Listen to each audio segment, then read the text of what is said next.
Invité du dimanche, mesdames, messieurs, bonjour, bonsoir. Vous êtes aussi nombreux, oui, que jamais. Vous qui avez des belles histoires à partager, les histoires d'amour, les histoires de nos enfances dans nos quartiers d'origine, ce que nous avons vécu dans nos villages, tiens, peut-être même l'histoire de nos parents, leur héroïsme, ces hommes venus de bourgades parfois perdus qui se sont imposés dans les grandes villes de nos pays. Vous voulez raconter vos expériences personnelles, mieux professionnelles, se lancer par exemple dans le storytelling. Bref, vous savez à dire et vous voulez le dire, le raconter, sinon l'écrire dans un livre. Cela ne demande pas forcément d'avoir un diplôme universitaire lorsqu'on sait écouter et lorsqu'on sait lire, n'est-ce pas? L'écriture est voisine de la lecture. Dans cette émission, nous vous proposons les conseils de ceux qui ont déjà écrit et pas des moindres, que ce soit les livres techniques, des romans, des nouvelles et peut-être la poésie. Commencez à écrire votre histoire. Le reste, les éditeurs et autres rewriters, peut-être correcteurs, sauront le faire. C'est à eux de jongler. Vous aussi, jonglez avec les personnages. Pourquoi pas le jeu ou les îles? Cette émission est aussi la vôtre. Osez.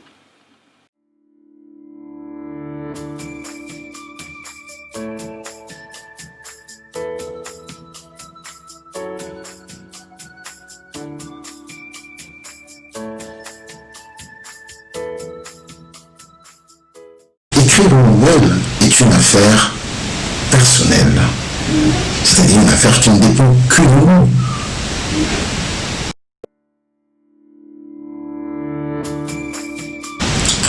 La première chose, c'est de définir la trame, le sujet de ma nouvelle, une sorte d'idée générale. Donc, en 2 ou 3 phrases, j'exprime de quoi va parler ma nouvelle. Par exemple, cette nouvelle va porter sur un voleur compulsif qui finit par voler un être cher. Et l'être cher, ne supportant pas la perte de l'objet volé, meurt de chagrin. Voilà une trame, voilà un thème, une idée générale. Un autre exemple d'idée générale, c'est un dragueur invétéré qui, le jour où finalement il tombe réellement amoureux d'une fille, eh bien, celle-ci la trompe. Voilà une trame. Un autre exemple de trame, c'est une jeune lycéenne qui est contactée par les services de renseignement de son pays, de sa ville, comme vous voulez, pour faire tomber le professeur qui lui promet des notes sexuellement transmissibles. Vous connaissez ces histoires-là. Voilà un autre exemple de trame, etc., etc. Il est certain que le choix de votre trame n'est pas fortuite, ne se fait pas au hasard, car derrière vous, vous avez une histoire, vous avez des connaissances, vous avez été témoin de certaines choses, de certaines scènes. Ce sont ces choses-là qui, qu'on ne le veuille pas, qu'on en soit conscient ou pas, influencent nos choix. C'est cela qui va donc vous pousser à choisir l'idée maîtresse, l'idée générale, la trame de votre histoire. Donc une fois que, en ce qui me concerne, j'ai fait cette première étape, la trame de l'histoire, je passe à la deuxième phase.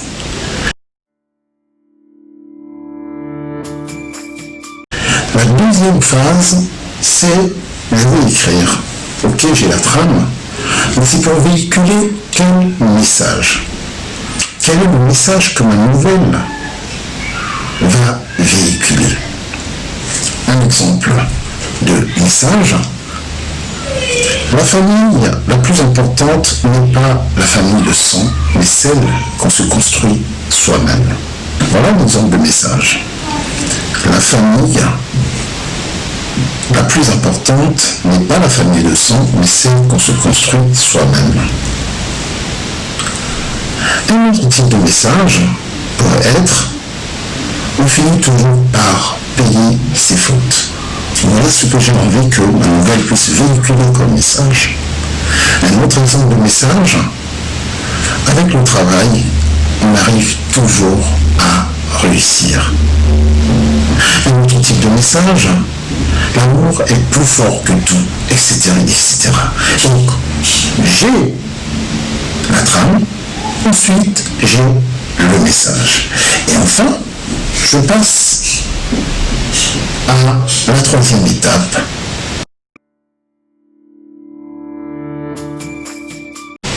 C'est le choix des personnages.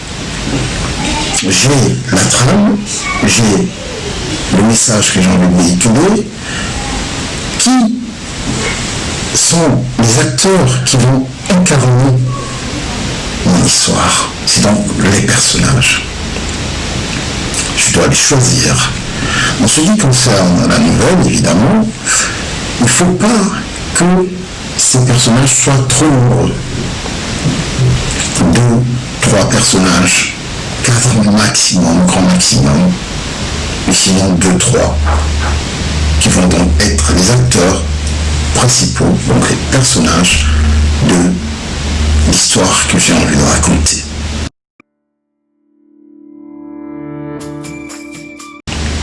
Ensuite, je passe à une autre étape, celle du choix des événements. Dans quels événements ces acteurs, ces personnages vont être empêtrés, vont être pris?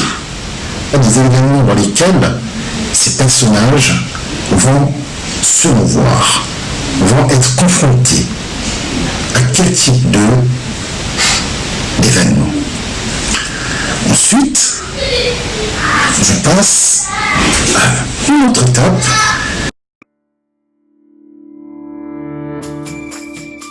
qui est l'étape du décor, les lieux dans lesquels les acteurs vont se mouvoir, les lieux dans lesquels les événements dont je parlais tout à l'heure vont se dérouler. Donc ce que je fais quand j'arrive à cette étape-là, c'est que je fais un tableau, une colonne personnage, une colonne événement et une colonne environnement, décor. Donc j'ai la liste des personnages, 2, 3, la liste des événements.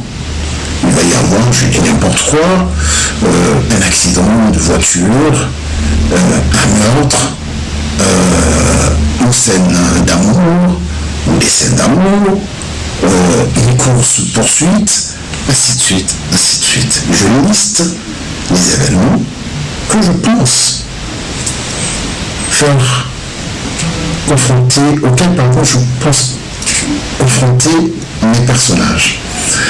Ensuite, une autre colonne, lieu, dans quel environnement ces événements vont se dérouler. Donc, je liste tout ça. Et ce n'est qu'une fois que ce travail-là est fait, que je passe à l'étape suivante, qui est celle du séquençage.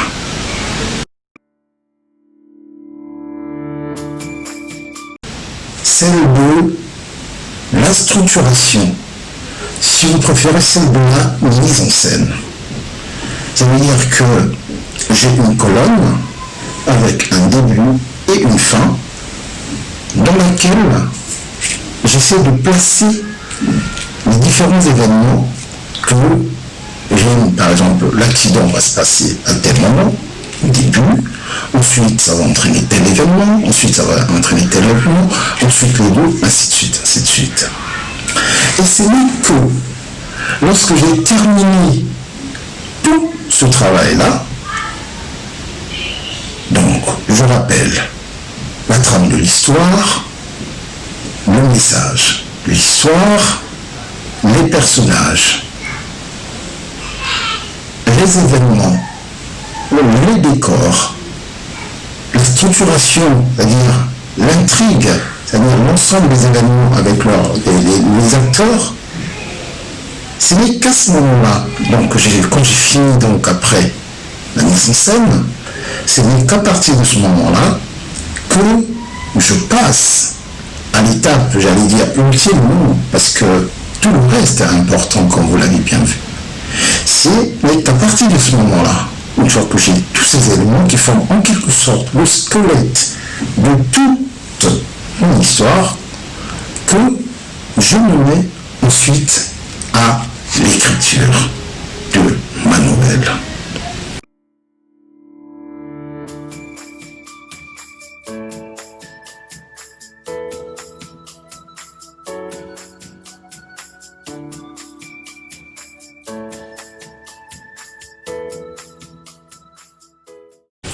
Vous voyez qu'avant l'écriture, il s'est passé plusieurs moments qui sont des moments préparatifs, si on peut dire. Ce n'est pas rien, c'est des moments très importants.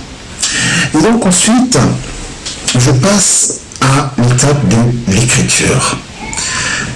Certains auteurs conseillent d'écrire d'une traite, c'est-à-dire sans interruption. Par exemple, une journée, voilà, on commence de la première phrase à la fin. Et évidemment, on y reviendra dans tous les cas. Mais en tout cas, l'histoire, certains auteurs conseillent d'écrire l'histoire d'une traite, sans interruption. On prend son stylo, ses feuilles, on se met à écrire son histoire, du début à la fin, ce qui est d'autant plus facile que tout est déjà en place. On sait ce qu'on va dire, on sait de quoi ça va parler, ainsi de suite, ainsi de suite. Et donc, on écrit d'une traite. Je vous avoue qu'en ce qui me concerne, je ne suis pas forcément cette consigne. Parce qu'une fois encore, je pense qu'il n'y a pas de recette. Que l'écriture, c'est une affaire qui nous vient du fond de nous. Et je pense également qu'on n'écrit pas de la même façon selon l'histoire concernée. Il y a des histoires, effectivement, sans qu'on sache pourquoi, sans explication, qu'on va écrire très facilement. Et même soi-même, on n'a pas envie de s'arrêter, on y va, et puis effectivement, d'une traite, on peut terminer l'histoire. Et puis, il y a des histoires où on a besoin d'un plus de temps, où on est soi-même perdu, soi-même on ne sait pas trop ce qui va se passer. Il ne faut pas avoir peur de ces moments-là. Ces moments-là sont tout à fait normaux. C'est pour ça que je dis que c'est vraiment tel que vous le sentez. Il n'y a pas de recette. Je pense qu'il n'y a pas de recette. Donc ensuite, en revanche, comme il s'agit de la nouvelle, j'essaie de respecter certains aspects, comme je le disais tout à l'heure, certains critères. D'abord, comme il s'agit d'un texte court, eh bien, il doit être dense. C'est-à-dire que je dois dire beaucoup de choses en peu de mots.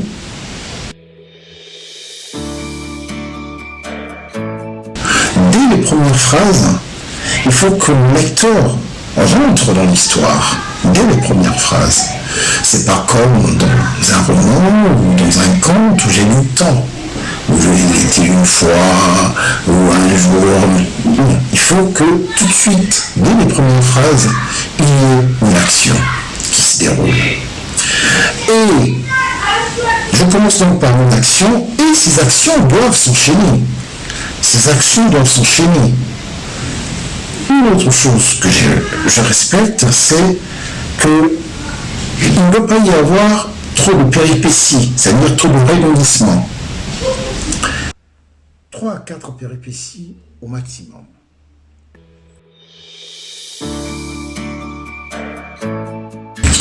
L'autre chose qui est importante dans la nouvelle, et que tous les auteurs conseillent, c'est, et que je sais, autant que faire se peut, le respecter, c'est la chute, la fameuse fin. Il est conseillé que lorsqu'on écrit une nouvelle, que la chute soit imprévisible. Il faut surprendre le lecteur. Il faut que la chute soit quelque chose à laquelle le lecteur ne s'attendait pas. La question de la chute est également quelque chose d'important.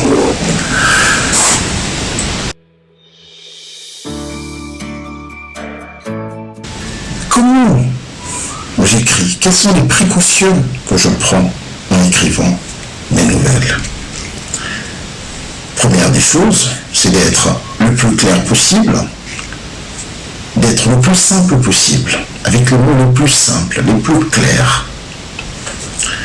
Ensuite, l'autre précaution, c'est d'être vrai. Il faut éviter l'autocensure. Ah oui, mais ça, je ne peux pas écrire comme un non. J'écris tel que je ressens les choses. Il s'agit de moi, l'auteur, et j'écris ce qui me vient à l'esprit, pas d'autocensure. Et une autre précaution, qui n'en est pas une, qui est une conséquence de l'écriture, c'est de se laisser porter par les personnages. Parce que les personnages vous portent également. Les personnages vous emmènent parfois sur des terrains que vous n'aviez pas prévus. Et c'est pour ça que tout ce que vous avez fait au départ, notamment la mise en scène et les personnages et tout ce qui va avec, eh bien, vous verrez qu'une fois que votre nouvelle est achevée, que vous pensez avoir terminé l'écriture de votre nouvelle, eh bien, vous vous rendrez compte qu'il ne correspond pas forcément, et même il correspond très rarement à ce que vous avez prévu à l'avance. À tout ce que vous avez, tout le travail de préparation dont nous avons parlé en avant. Vous vous rendrez compte que, eh bien, entre ce que vous avez prévu et là où vous êtes arrivé, c'est pas forcément les mêmes choses. Il y a des scènes que vous avez prévues mais qui ont disparu. Il y a des événements que vous avez prévus qui ont disparu. Il y a même des personnages que vous avez prévus et que vous n'avez pas du tout finalement invités dans votre histoire. C'est parce que vous vous êtes laissé porter. Et c'est ce qu'il faut faire. Il faut se laisser porter par ces personnages. Et l'autre chose qui est importante lorsqu'on écrit, ok, j'ai écrit mon histoire, mais qu'est-ce qui distingue justement ce que je viens d'écrire? Qu'est-ce qui distingue mon écriture à moi à celle d'un autre? Et c'est cela qu'on appelle le style. Sénèque disait que le style est le vêtement de l'esprit. En fait, le style est naturel.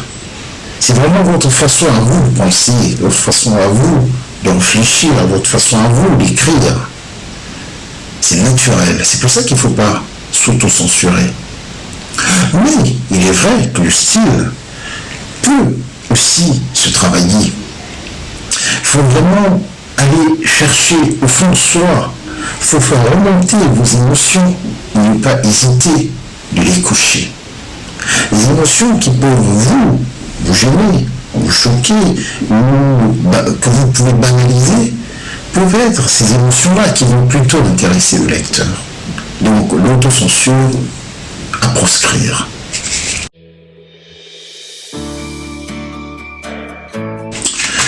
Et lorsque j'ai fini ma nouvelle, lorsque j'estime que j'ai fini, évidemment, une fois qu'on a fait le premier jet, il faut revenir dessus, il faut relire, il faut corriger, il faut... et ce travail-là, il est très important, le travail de rélecture. relire ce qu'on a écrit, revenir dessus, supprimer tout ce qui est inutile, ainsi de suite, et à ce moment-là, lorsque vous avez le texte que vous considérez que là c'est bon, moi ce que je fais, quand j'arrive à cette étape, je laisse tout tomber et je laisse macérer. C'est le travail de macération. C'est-à-dire que j'ai terminé mon texte, j'estime avoir terminé mon texte et je l'abandonne. Je le mets de côté et je passe à autre chose. Je l'oublie. Pendant plusieurs jours, au minimum pendant une semaine. C'est suffisant, une semaine. En tout cas, moi, c'est ce que je fais. Ça peut être quelques jours, ça peut être 2-3 jours, mais personnellement, au minimum une semaine. J'ai oublié le texte, j'y pense plus, voilà. Et je reviens après sur mon texte, donc plusieurs jours après. Entre-temps, j'ai fait autre chose, des lectures, ainsi de suite. Et je reviens donc sur mon texte. J'ai des yeux nouveaux par rapport à ce texte auquel je me suis tellement accoutumé pendant quelque temps. Donc là, je reviens avec des yeux nouveaux, avec un regard nouveau. Donc, une autre lecture qui va donc me permettre, avec ce regard nouveau, de voir peut-être des aspects que je n'avais pas vus, des aspects auxquels je m'étais trop habitué, et des aspects, voilà. Et donc, je retravaille le texte. Une fois que j'ai terminé ce moment, je considère que mon texte, il est bon, il est prêt. À ce moment-là, je cherche dans mon entourage quelqu'un à qui je veux faire lire ce texte. Un lecteur. Mais le lecteur, il ne faut pas que la réponse du lecteur à ma sollicitation après lecture soit dans le genre j'ai pas aimé, oui j'ai aimé, c'est très bien, non. On dit mais tiens, ça doit être une lecture beaucoup plus, les critiques beaucoup plus circonstanciées. C'est pas pour me dire que c'est bon, pour me dire que c'est pas bon, je suis pas rentré, oui c'est très bien, oui c'est bien, mais demandez plutôt à votre lecteur de vous faire des observations du genre. Oui, c'est très bien, mais tel aspect, moi j'aurais attendu plutôt ceci. Un tel aspect, quand il fait ceci, moi je pensais qu'il ferait cela. Tel problème, à la fin, moi je pense que ça j'aurais mis plutôt... Oui, donc c'est beaucoup plus une lecture critique et argumentée. Un retour argumenté que vous voulez, et non pas seulement qu'on vous dise oui c'est très bien, c'est bon, non, c'est beaucoup plus un retour critique sur les choses que vous pouvez améliorer, sur les choses qui ont gêné le lecteur, sur les choses qu'il n'a pas compris, ainsi de suite, ainsi de suite. Et une fois que vous avez ce retour, c'est à vous de voir.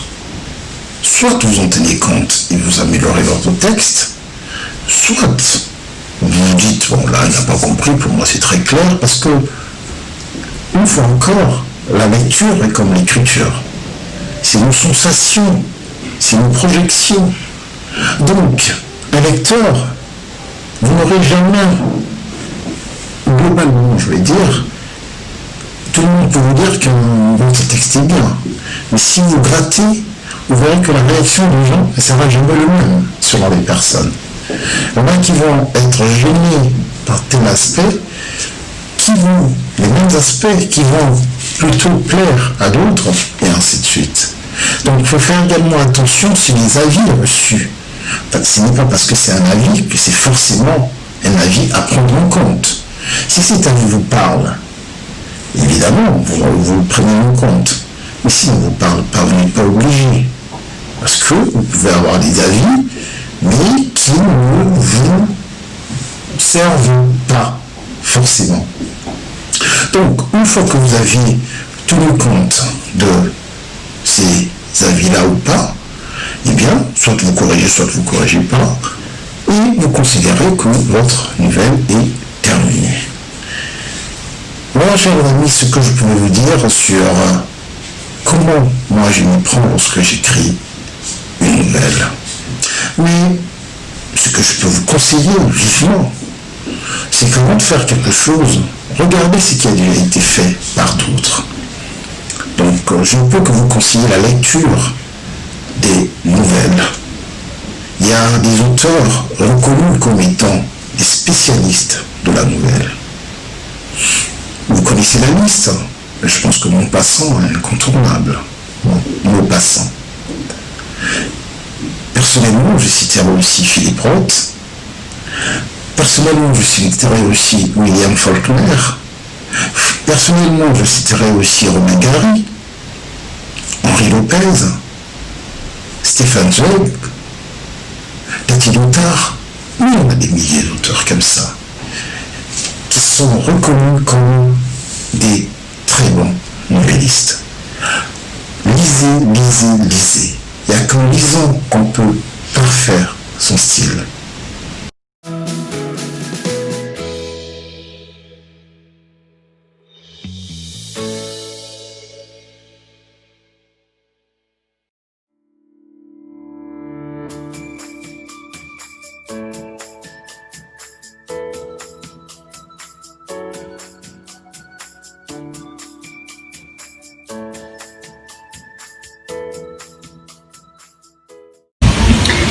Quel est le premier acte que devrait poser un écrivain lorsqu'il se lance dans l'écriture d'un livre?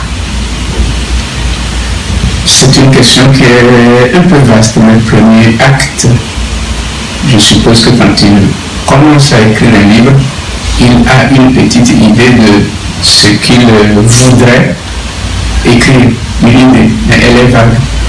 Pour moi, le premier acte est une question à se poser à soi-même. Est-ce qu'on est vraiment capable d'entamer le projet qu'on est en train d'entamer d'écriture? Est-ce qu'on en est capable? Pour moi, cette question, elle est essentielle. Mitchek, d'après vous, comment s'organise l'écrivain dans la collecte des éléments pour préparer son ouvrage? Oui, là nous allons rester vraiment dans le cadre du roman, parce que c'est de ça qu'il s'agit ici. La collecte des éléments, je pense que ça semble un peu vague, hein. Toute écriture ne nécessite pas une collecte des éléments. Il y a beaucoup de romans où on va puiser en soi. Donc ce n'est pas une collecte d'éléments, c'est quelle est la capacité qu'on a pour descendre en soi. Maintenant, si on s'empare d'un sujet social, économique, je ne sais pas quoi, qui exige de nous que nous ayons une connaissance un peu plus raffinée d'un domaine. Par exemple, nous aimerions parler d'une guerre et tout. Oui, la collecte des éléments, c'est d'abord qu'est-ce que nous en savons. Ensuite, qu'est-ce que nous pourrions lire ou devrions lire quand même sur cet élément-là? Y a-t-il des personnes à qui nous pourrions poser des questions, avec qui nous pourrions avoir des entretiens? Donc, pour moi, la collecte des éléments, ça dépend de qu'est-ce qu'on voudrait écrire, quel type de roman on voudrait écrire. Donc, il n'y a pas une réponse unique pour cette question-là. On n'en a pas besoin tout le temps. Mais si on doit avoir besoin de collecte d'éléments, ça dépendra alors du sujet, du thème. Comment crée-t-on ces personnages? Oui, les personnages, je pars d'une idée que chaque personnage est une composition. Donc, un personnage est, en général, le fruit d'une imagination, une imagination qui s'appuie sur peut-être des expériences personnelles ou personnelles directes, c'est-à-dire on les a faites soi-même, ou indirectes, on est témoin, ou bien on a appris que les personnages sont toujours une composition à partir de l'imagination d'abord, mais aussi un appui sur plusieurs personnes, leur vie, leur légende pour un personnage. Comment le créer? Là aussi, il n'y a pas une réponse à donner. On ne peut pas dire, voilà, c'est comme ça qu'il faut créer son personnage. Non. Qu'est-ce qu'on a comme histoire? Quel personnage? En réalité, le thème la façon dont on veut le traiter vont finalement, disons, servir de base pour les personnages. Ils viennent peut-être en cohérence avec un objectif. Il n'y a pas une réponse précise. Voilà, c'est comme ça qu'on doit créer un personnage. Si on commence quand même à élaborer des témoins comme pour un couturier, on n'est plus dans la création puisque tout le monde ne va pas créer de la même manière. C'est même ça qui est l'écriture. On ne va pas offrir des recettes pour que tout le monde se mette à les appliquer. L'écriture est avant tout une maîtrise de ce qui se fait déjà, mais aussi une capacité à se singulariser. Donc, il n'y a pas de réponse quand même précise, unique, comment crée-t-on ces personnages. Existe-t-il un moment favorable pour écrire et comment organisez-vous vos phases d'écriture? Le moment favorable d'écriture dépend des contraintes de chacun. Pour moi, il n'y a pas de moment favorable. Chacun a son moment favorable. Ça dépend peut-être des moments où il s'estime plus inspiré ou bien des moments où il peut le faire. Par exemple, quand on vit seul, qu'on n'a peut-être pas une contrainte professionnelle, on n'a pas à se déplacer selon des horaires contraignants, ce n'est pas la même chose que quand on écrit en ayant intégré cette contrainte d'écriture au sein d'une vie familiale, où il y a des enfants, des oncles, des tantes et tout. Donc la question du moment n'est pas nécessairement c'est important à la fois sans aucune importance. Chacun écrit avec son moment préféré. Mais comment s'organise-t-on? Je pense que ça aussi, ça dépend de chacun. Il y a des gens qui peuvent s'organiser au milieu du bruit. Ils écrivent. D'autres s'organisent de manière à ce qu'ils soient absolument seuls. Ce n'est pas juste une solitude intérieure, c'est aussi une retraite physique pour pouvoir écrire. Donc là, je peux dire que ce ne sont pas des questions vraiment essentielles. Quelqu'un qui se met à écrire saura gérer les contraintes qui s'imposent, qui sont loin de ce qu'il a comme objectif. Les contraintes de l'environnement, j'appellerais ça comme ça, les contraintes de l'environnement déterminent nos moments, déterminent notre manière d'organiser notre temps. C'est quand même plutôt une question assez personnelle. Qu'est-ce qu'un écrivain doit impérativement faire pendant qu'il écrit son livre et quelles sont les erreurs à éviter? Ce qu'un écrivain doit impérativement faire lorsqu'il écrit son livre, je ne sais pas comment répondre à cette question-là. Je vais tenter parce que qu'est-ce qu'il doit impérativement faire quand il écrit son livre? Déjà, il continue de vivre parce que on peut dire qu'on a besoin de solitude, mais on ne se coupe pas de la vie. Il continue de vivre. Ça, est-ce qu'il doit continuer de vivre? Est-ce que ça fait partie d'un impératif? Je ne sais pas, mais il continue à vivre. Autre chose peut-être, quand il écrit son livre, peut-être ne pas oublier son livre. Ne pas oublier que le plus important à ce moment-là, c'est son livre.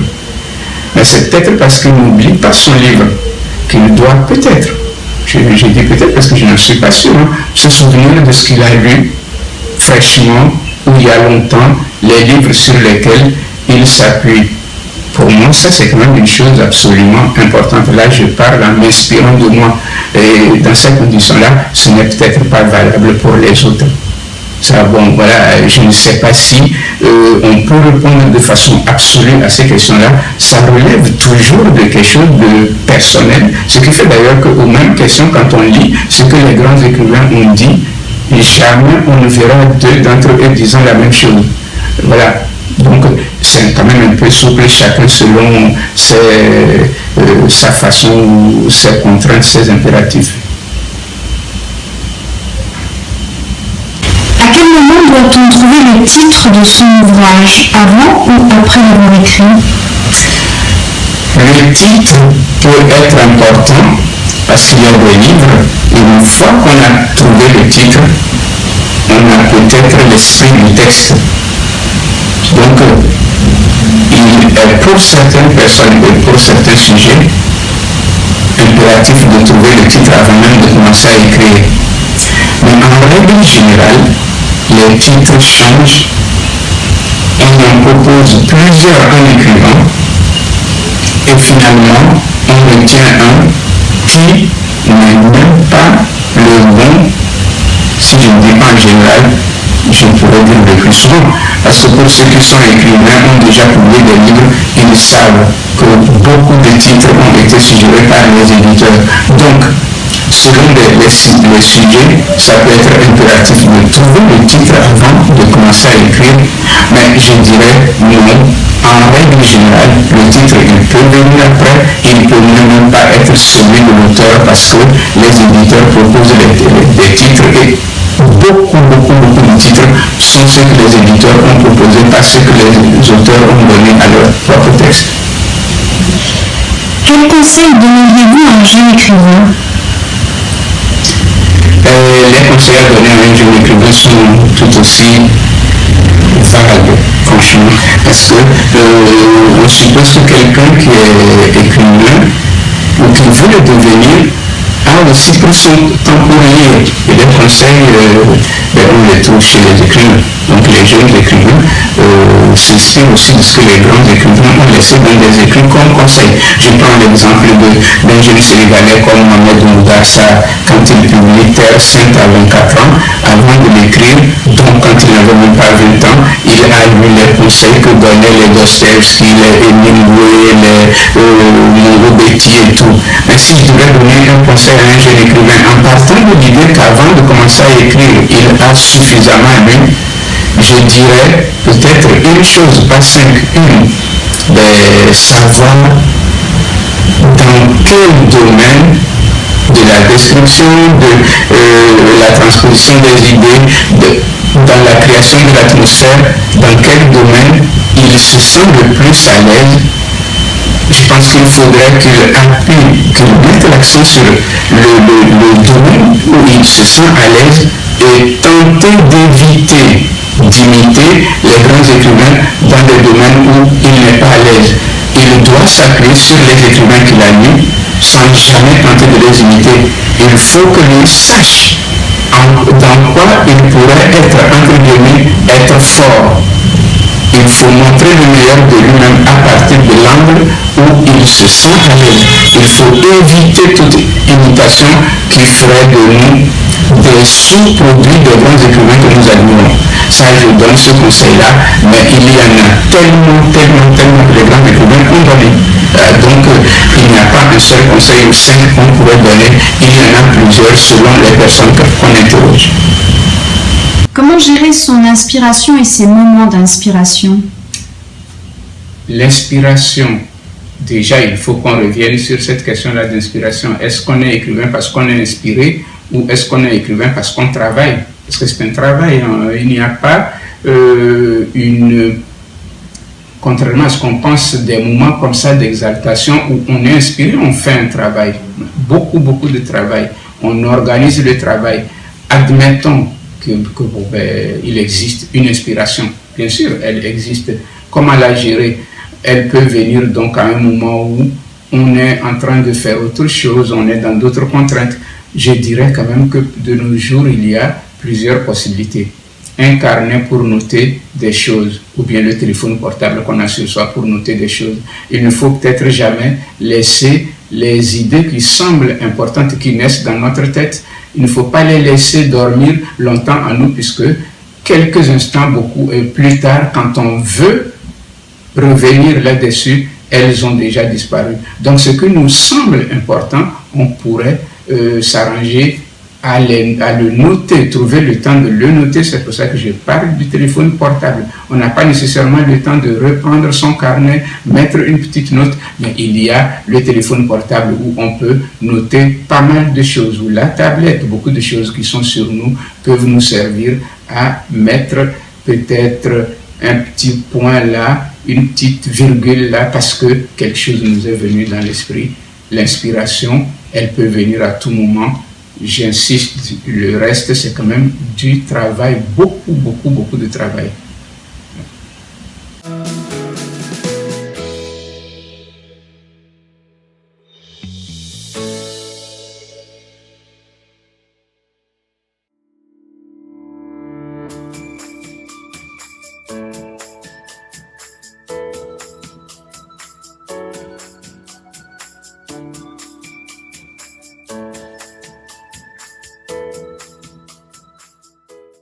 Je voudrais vous parler aujourd'hui du lectorat et de l'auteur. Une sorte de conseil à certains jeunes écrivains pour leur dire que la grande difficulté, j'allais dire la grande distance qui existe entre le lectorat et l'auteur, c'est que si le lectorat n'a pas accroché au personnage enfanté par l'auteur, c'est souvent parce que le romancier a tellement débordé d'affection pour son propre personnage qu'il n'aura pas laissé au lecteur la moindre parcelle d'amour possible. Mais mieux encore, le lecteur pourrait passer à autre chose, et c'est son droit le plus absolu. Il pourrait découvrir d'autres livres, d'autres auteurs, des héros qui lui seraient plus attachants, plus attractifs, et trouver ainsi son bonheur. Mais l'écrivain, lui, il ne vivra toute son existence qu'avec ses personnages, parce qu'il en est arrivé au point où il s'imagine que sa survie, la survie de cet écrivain, dépend de ce monde qu'il a inventé. Ces personnages, c'est lui l'auteur. Chacun d'eux se coltinant les pièces détachées de sa propre existence, de son corps et de son esprit, mais dans une harmonie de contraires qui sied à son destin de créateur, forcément aux antipodes de la réalité du lecteur. L'écrivain est convaincu que notre salut dépend de cet espace fictif où, par la force de son imaginaire, il s'attelle à gommer les aspérités de la vie réelle pour y plâtrer les vicissitudes de ce monde de la fiction. Il arrive que l'auteur réussisse, et l'on parle alors de chef-d'œuvre. Parce que le pouvoir de persuasion, cette capacité à nous faire douter de notre réalité pour nous propulser dans l'espace de la fiction où le temps, l'espace, le passé, le présent et le futur se conjuguent en un clin d'œil. Tout cela fait de l'écrivain peut-être celui qui peut tisser une existence irréelle et la rendre réelle pour votre bonheur de lecteur, de lectrice et aussi de ceux qui aiment la littérature. C'était la pensée du jour sur les rapports entre le lectorat et l'écrivain. À suivre.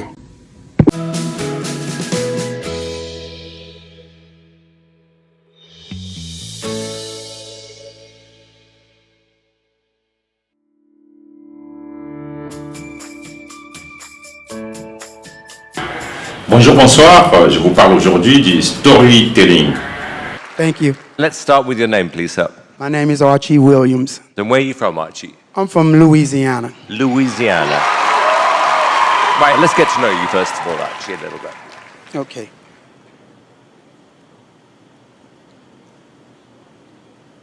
I was just incarcerated for 37 years for somebody else's crime. Ooh. DNA freed me. Oh, my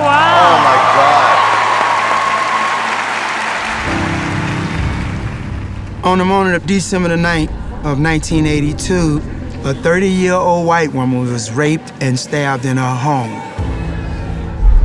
I was arrested on January the 4th. I couldn't believe it was really happening.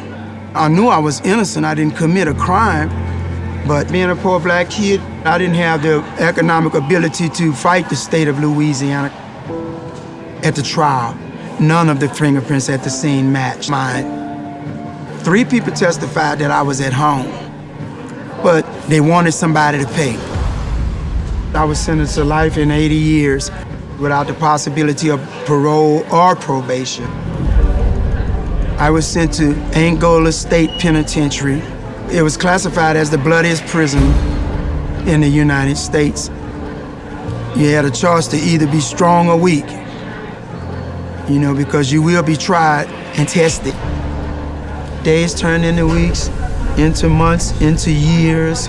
and into decades. It's like a nightmare, you know. 37 years. How did you get through? Freedom is of the mind. Yes. I went to prison, but I never let my mind go to prison.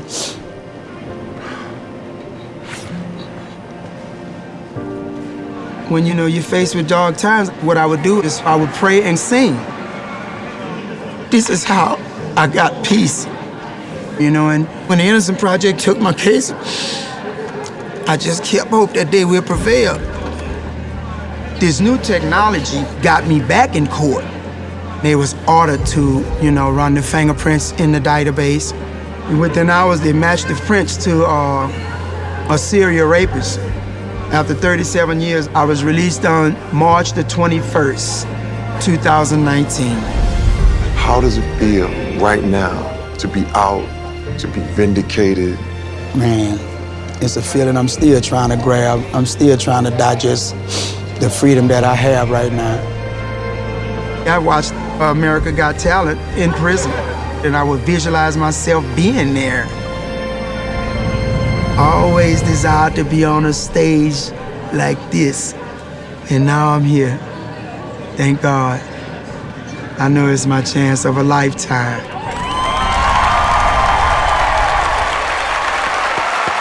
Yeah. So, what are you going to be doing today, Archie? I'm gonna sing. Okay. Take a deep breath. We're all with you, Archie.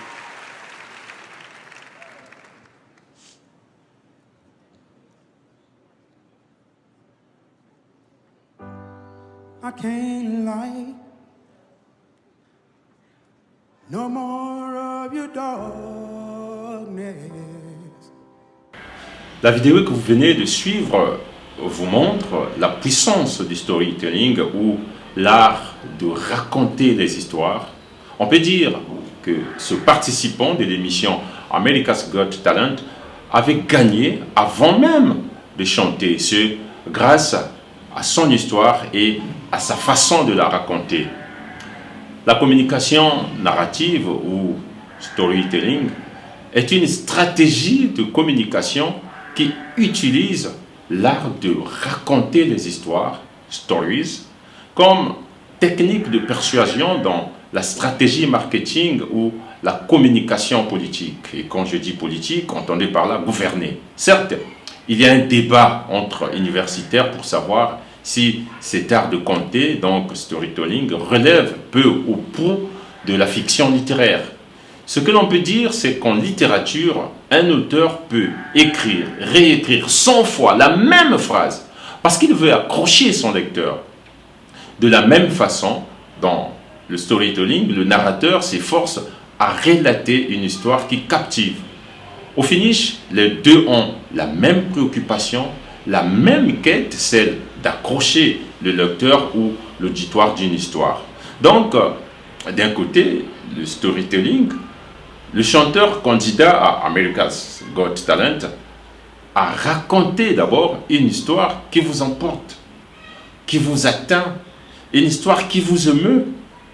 Il me semble que du côté du romancier, c'est ou presque pareil, toucher son lectorat.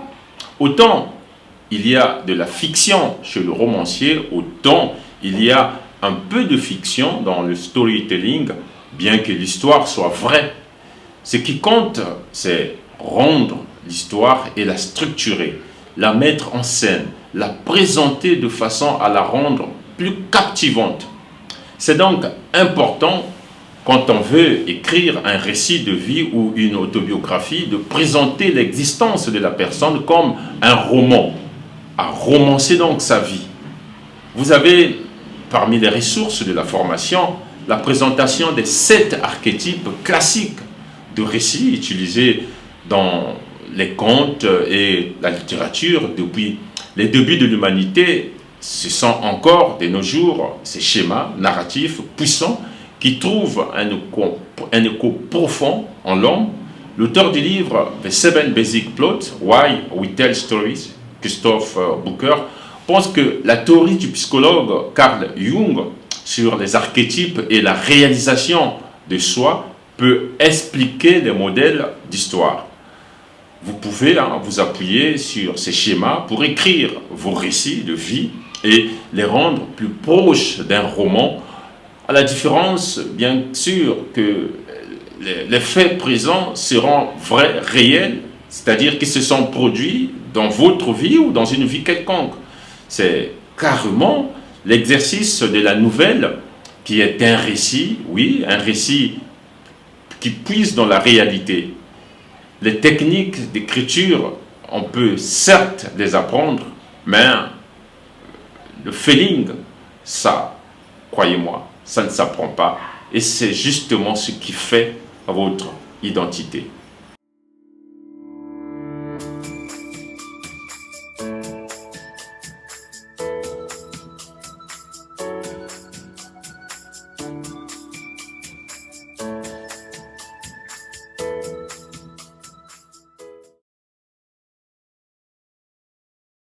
Bonjour, Philippe Ngala depuis Saint-Paul-de-Vence.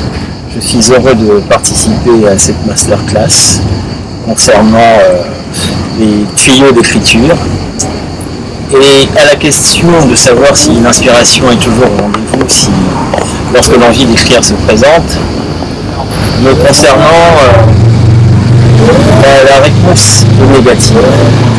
Ou alors, plus précisément, l'inspiration chez moi est quelque chose d'antérieur, de vraiment antérieur au passage à l'acte de la narration. C'est-à-dire que l'histoire que je vais écrire, l'histoire dans le processus d'écriture est un aboutissement qui commence à m'habiter petit à petit, prend forme, et à chaque fois que je me mets à écrire, à chaque fois que je me mets sur mon bureau ou sur ma table d'écriture, j'avance par petits bouts en fonction des réflexions qui m'ont mené. Pour conclure, je considère pour ma part que l'envie d'écrire n'est pas forcément concomitante avec l'inspiration. Surtout que chez moi, l'écriture est plutôt une question de discipline. Je m'impose un certain emploi du temps, de sorte que j'écris tous les jours, tous les 2 jours, en tout cas à un intervalle prédéfini. Je ne pense pas qu'il y ait un mode de narration préférable entre le jeu et le livre. En tout cas, la narration à la première et la troisième personne installe différemment c'est la personne qui raconte, en tout cas le narrateur. Avec le jeu, il est plutôt présent dans le texte, que ce soit une narration immédiate ou une narration des souvenirs ou une histoire qu'il raconte lui-même. En tout cas, le personnage du jeu, en même temps narrateur, implique qu'ils connaissent parfaitement les personnages eux-mêmes, qu'ils les rencontrent, que ce soit des personnes déjà connues, qui connaissent les lieux, qui connaissent ses habitudes, que sa subjectivisation soit plus forte, c'est-à-dire qu'on parle de ses sentiments, qu'on parle de ses émotions, qu'on imprègne le texte de son propre regard, de ses points de vue également, de l'aspect de souvenir, de ses goûts. Et la narration à la troisième personne implique plutôt un lecteur en dehors du texte. En dehors du texte, et là, il y a la possibilité d'avoir un narrateur omniscient, c'est-à-dire qui connaît tout, les personnages, de leur subjectivité, ou un narrateur qui n'en sait pas tout, qui découvre les personnages au fur et à mesure et qui connaît également le milieu. La différence n'est pas si importante que ça. Tout dépend du choix de l'auteur, de toutes les fonctions également de ce qu'il va imprégner à son texte. En tout cas, ce ne sont pas les éléments à travers lesquels le texte accroche. Les accrocheurs, si on peut dire, du lecteur sont surtout la capacité de l'auteur à créer un lien entre l'ouvrage, entre le récit et la personne qui le lit. Donc il faut susciter de l'émotion chez le lecteur. Donc, ça peut être de l'empathie, ça peut être de la colère, ça peut être de l'indignation, ça peut être de la tristesse, Et surtout, ce qui retient un lecteur, c'est cette sensation de proximité avec le lecteur et même cette sensation de d'éloignement par rapport à l'histoire.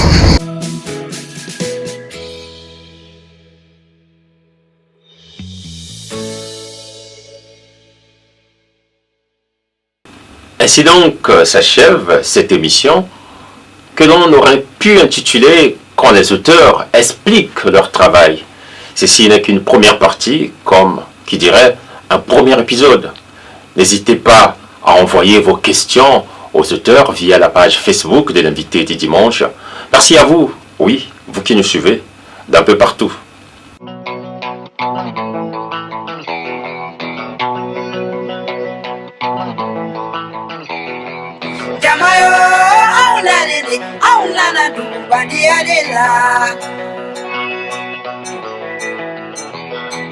Jamayo, aunale